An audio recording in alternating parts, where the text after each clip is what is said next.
Hey, this is Daniel from Adorama. We're continuing our series here, shooting this beauty project, so it's getting a little bit later in the day. It's our last shot before lunch. We're going to, and also Lorena's last shot of the day. We're gonna go for a nice, this is after the face has been exfoliated, the kind of clean shot, and it's gonna basically be her splashing water up onto her face. So this one, I lit similarly to the very first shot we did, but we made some changes to compensate to get the water caught properly. So let's shoot a few, and then I'll give the breakdown of the equipment at the end.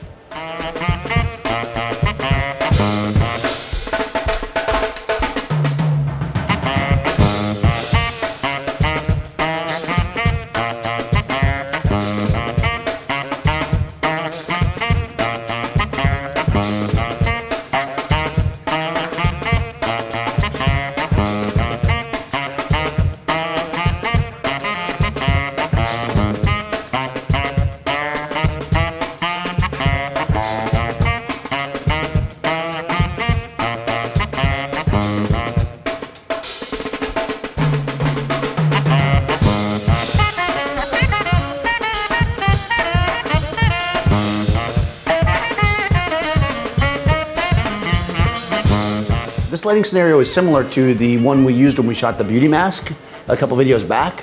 I'm using the same large Profoto umbrella. I'm using, backlights, etc. But I made a few changes. Number one, I'm using the silver umbrella and I removed the diffusion panel from it because I wanted a more specular light. I want that kind of, those specular highlights to pop out in the water, right? So it helps capture it nicely. Also, I turned my background lights, the acute lights, away a bit more so that none of that light at all touched my subject. And the reason why I did that is because the acute system does not have a tremendously fast flash duration, which means that if that light had hit her, it would not freeze the water.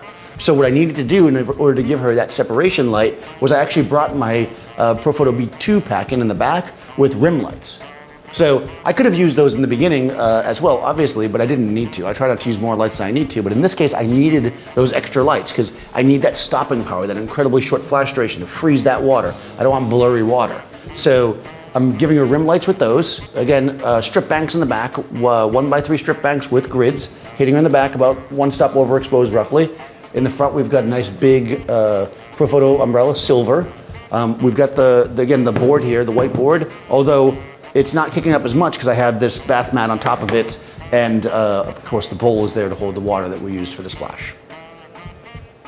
So this is one of those things that can be kind of technical for people, but remember that in order to really get the shot to work, no matter what you do technically, you've got to get the model really involved and really wanting to do it, right? So get her in the right mindset, get her in the right feeling to do it, and give some instruction, give a lot of positive feedback. We found that, depending on where she held her head or how high she had her hands, made a big difference. So let them all know that, let them be part of the process, right? And in the end, we got some great shots. She saw them coming out, she saw how they could be improved, and in the end, Lorena came through and produced what I think is a great shot. Thanks for watching. Be sure to subscribe to Adorama TV, and I'll see you next time on set.